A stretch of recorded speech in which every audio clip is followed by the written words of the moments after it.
Spirituality and premonition में आपका स्वागत है। हरे कृष्णा। दोस्तों, आज फिर एक सच्ची घटना आपके सामने प्रस्तुत कर रही हूँ। पात्रों के नाम बदल दिए गए हैं। करीब 30 वर्ष पुरानी घटना है। अपने कुल देवता नरसिंह भगवान जी की पूजा में मुझे अपने पैतृक निवास ग्राम में थाना जिला पौड़ी गढ़वाल उत्तराखंड जाने का मौका मिला। वहाँ के सीधे साधे लोग, वहाँ की जलवायु, हरे भरे पहाड़ों के बीच मुझे बहुत अच्छा लगा।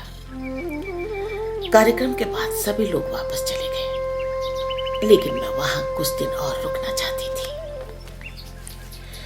दोस्तों, हमारे उत्तराखंड में गांव में आज भी ये रिवाज है कि गांव की बेटी सबकी बेटी है।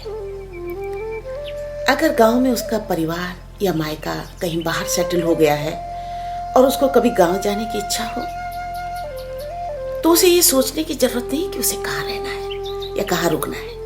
वो किसी भी घर में रुक सकती है। उसको बेटी जैसा सम्मान हर घर में मिलेगा।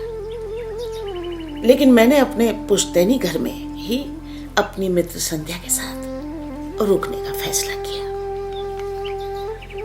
गांव में ही प्राइमरी स्कूल की टीचर संध्या से मेरी अच्छी दोस्ती हो गई थी और फिर वो रात को मेरे यहाँ ही रुकती थी।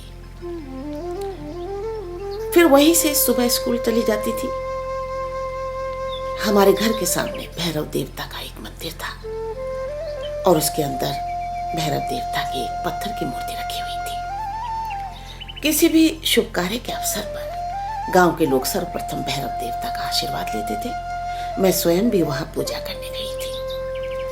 हिंदू धर्म में भैरव देवता या काल भैरव को शिव जी का अवतार माना जाता है। भैरव का अर्थ होता है जिसको देखने मात्र से ही भय उत्पन्न हो। इनको दंडपाणी और भैरवी नाथ के नाम से भी जाना जाता है और इनका मंत्र है ओम काल भैरवाय नमः। और इनके अस्त्र त्रिशूल, डमरू, डंडा, चौर, तलवार और ब्रह्मा का 5वां शीश होते हैं और काला कुत्ता इनकी सवारी माना जाता है। ईश्वर के प्रति बचपन से ही मेरी अटूट आस्था रही। मैंने पूरे गांव और अपने दादाजी द्वारा अपनी जमीन पर बसाए गए दलितों की बस्ती का दौरा किया और सबका आशीर्वाद लिया।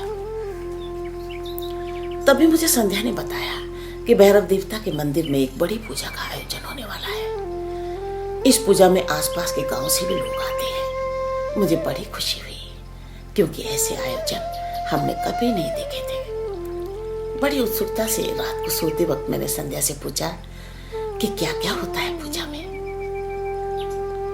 वो बोली, मंत्र, पूजा पाठ, ढोल डमरू के साथ देवताओं का आवाहन किया जाता है और पूजा के दौरान कई श्रद्धालुओं के शरीर पर स्वयं देवता अपनी झलक दिखाकर नाचते और आशीर्वाद देते हैं और फिर देवता को बागी की बलि दी जाती है। भैंस के मेल बच्चे को बागी बोला जाता है। ये सुनते ही मेरे शरीर में वाइब्रेशन होने लगी। मैंने संध्या से अचानक बात करना बंद कर दिया। वो पास के ही पलंग में सोई थी। रात्रि के 11 बजे थे। संध्या ने सोचा शायद मुझे नींद आ गई और फिर वो भी सो गई। मैं एक राज परिवार से हूँ। टेहरी गढ़वाल किंगडम में मेरे दादा पुरिया नेथानी प्राइम मिनिस्टर थे। उन्हें गढ़ चाणक्य के नाम से भी जाना जाता है। पैतृक निवास में कई पुरानी तलवारें, बर्तन और जमीनों के दस्तावेज देखने को मिले, जिनमें 2 भारी तलवारें मुझे बहुत पसंद आ गई और मैंने उन्हें साफ करवाकर 2 दिन पूर्व ही अपने साथ ले जाने के लिए बाहर रख दिया था। मुझे नींद नहीं आ रही थी और बलि की बात सुनने के बाद बेचैनी और शरीर में वाइब्रेशन हो रहा था। मैंने धीरे से उठकर दूसरे कमरे में जाकर एक तलवार उठाकर अपने बिस्तर पर रखकर सोने की कोशिश करी, लेकिन पूरी रात नींद नहीं आई और फिर सुबह हो गई। संध्या उठी और नाश्ता बनाकर तैयार होकर स्कूल चली गई। उसके जाने के बाद घर के पिछवाड़े में जाकर मैंने जोर से आवाज देकर अंबिका को बुलाया। अंबिका दलित बस्ती की एक अधेड़ उम्र की महिला थी, जिसकी अपनी बस्ती और पूरे गांव में बड़ी अच्छी पकड़ थी। बड़े आयोजनों में वो बड़ी जिम्मेदारी से काम संभालती थी और इस बार भी भैरव देवता की पूजा के आयोजन में उन्होंने बड़ी जिम्मेदारी संभाल रखी थी। हमारे परिवार का बड़ा सम्मान करती थी। मेरे बुलाने पर वो दौड़कर घर पर आ गई। उनके आते ही मैंने दरवाजा अंदर से बंद कर दिया। मेरी आंखों में आंसू और शरीर में कंपन देखकर और गोद में तलवार देखकर वो घुटने टेक कर मेरे सामने बैठकर मुझे गौर से देखने लगी। मैंने उसे स्पष्ट किया कि आप लोग पूजा करिए, लेकिन बलि नहीं होने देंगे और जो भी मेरा विरोध करेगा उसकी बलि दे दी जाएगी। मेरी लाल आंखें और रौद्र रूप देखकर वो बिना कुछ कहे दौड़कर घर से बाहर निकली और बाहर से दरवाजा लॉक करके भाग गई। आंखों को बंद करते ही मुझे नरसंहार और खून खराबा दिखाई दे रहा था। मैं शिक्षित थी, मुझे पता था कि मेरे द्वारा अगर कुछ गलत हो गया तो मेरा पूरा कैरियर बर्बाद हो जाएगा। मैंने प्रभु से अनेकों बार माफी मांगी। मेरी घोषणा के बाद ये बात गांव में आग की तरह फैल गई। मेरे मकान के ऊपरी मंजिल में जंगले का दरवाजा मैंने खोल दिया और चेयर में बैठकर तलवार गोद में रख ली। वहां से सामने मंदिर दिखाई दे रहा था। उसके बाद ही कुछ लोगों के शरीर में देवता आ गया और उन्होंने कहा कि पूजा में जो विघ्न डालेगा वो 24 घंटे के अंदर मर जाएगा। उन्होंने कहा भगवान बहुत क्रोध में है और गांव के ऊपर भी संकट आएगा। उस जमाने में मोबाइल फोन वगैरह की सुविधा नहीं थी, इसीलिए कुछ लोग पटवारी को बुलाने चले गए और फिर बागी को काटने वाला छेदीलाल अचानक वहां से भाग गया। उसने कहा मुझे नहीं मरना है, मेरे बच्चे और परिवार है। उसके बाद अंबिका दोबारा मेरे पास आई, दरवाजा बाहर से खोला और अंदर आकर फिर लॉक कर दिया। ऊपरी मंजिल पर आकर उसने जंगले का दरवाजा भी अंदर से बंद कर दिया। वो काफी घबराई हुई थी, शायद कुछ लोग मुझ पर हमला करना चाहते थे। मेरे अंदर इतना क्रोध था कि मैं लड़ने मरने को तैयार बैठी थी, लेकिन उसने बड़े विश्वास के साथ मेरे कंधे पर हाथ रखकर कहा कि पूजा स्थगित कर दी गई है और बागी को मुक्त कर दिया गया है। वो बोली 2 माह से छेदीलाल ने बागी को खरीद कर लाकर पाला था, लेकिन अब बलि नहीं दी जाएगी। उसके बाद पटवारी आकर मुझसे मिला और उसने कहा कि आप जितना जल्दी हो सके गांव से वापस चले जाएं। मैंने उन्हें कहा कि 2-4 दिन बाद वापस चली जाऊंगी, लेकिन दूसरे ही दिन एक बड़े हिंदू संगठन से एक महिला और 2 पुरुष गांव में आए। उन्होंने शॉल ओढ़ाकर और माला पहनाकर मुझे सम्मान दिया और कहा कि बलि प्रथा की रोक के लिए आपके इस साहसिक कदम के लिए हम आपको धन्यवाद देते हैं और अपने कार्यालय में आने के लिए मुझे आमंत्रित किया। फिर 2 दिन बाद पोस्टमैन 3 रजिस्टर्ड लेटर लेकर आया जो एनजीओ और हिंदू संगठनों से थे। उसमें भी मेरे द्वारा बलि प्रथा के विरोध को ऐतिहासिक पहल बताया गया और मुझे धन्यवाद दिया गया। इसके अलावा देहरादून में हमारे एक भाई जिनकी प्रिंटिंग प्रेस थी, उन्होंने मेरे नाम से हजारों पैम्पलेट छपवाकर मेरे साथ अपनी उपस्थिति दिखाकर बलि प्रथा का विरोध किया और पैम्पलेट्स में लिखा कि मैं अपनी बहन द्वारा बलि प्रथा के विरोध में उठाए गए इस साहसिक कदम में उसके साथ खड़ा हूं।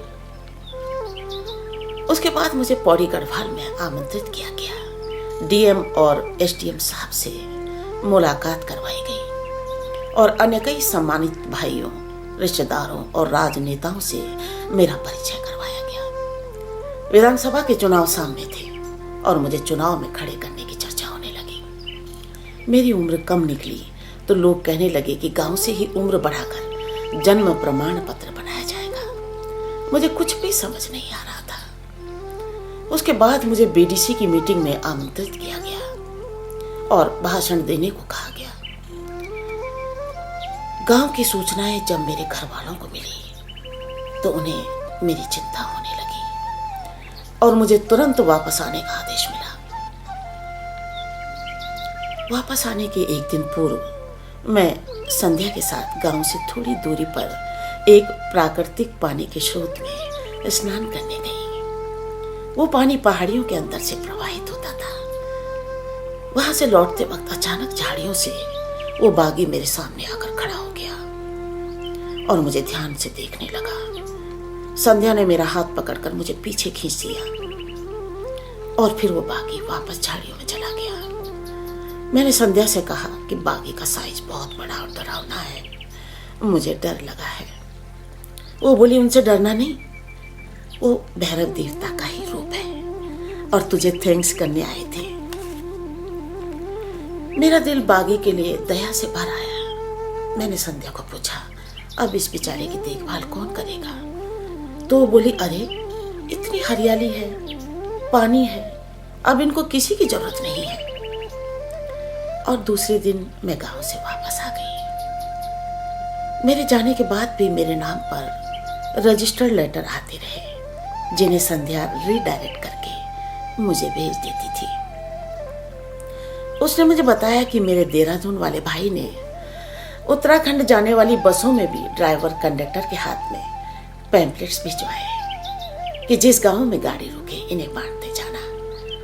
मैंने कभी उन्हें देखा नहीं, लेकिन जब भी ये घटना याद आती है तो ये एहसास होता है कि उस विषम परिस्थिति और जोखिम भरे समय में पैम्पलेट्स में अपनी बहन बताकर वो मेरे साथ खड़े हो गए। उसके बाद ऐसी क्रांति आई कि हमारी कुल देवी भुवनेश्वरी मंदिर में भी बलि प्रथा बंद हो गई। वहां भी अष्टमी को हर साल बकरों की बलि दी जाती थी, माता के नाम पर। इसके अलावा अन्य कई जगहों पर मंदिरों और पूजा अनुष्ठानों में बलि प्रथा बंद कर दी गई।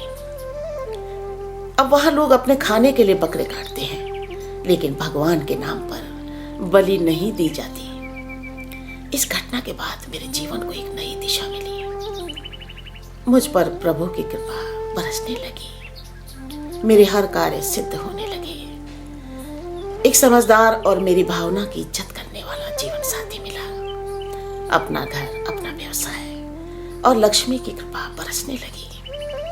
मैं नित्य काल भैरव के मंत्र की एक माला का जाप करती थी।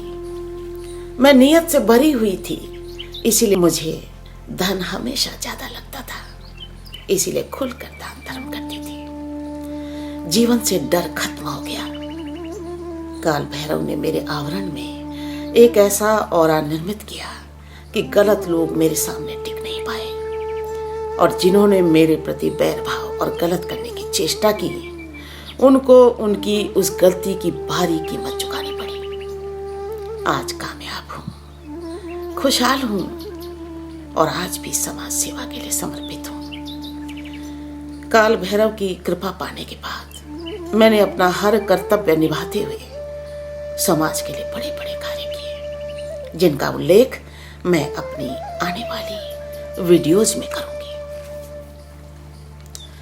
Every religion teaches us peace, not violence, but it is often misinterpreted by some people for vested interests. As a good human being, it becomes our duty to uphold those values. My small initiative as a young girl who opposed the animal sacrifices in my village has brought about significant change among the people in the area. In many surrounding villages, the practice of animal sacrifices has stopped. Upholding the value of religion is more important to become a good human being and a responsible member of the society. Thank you.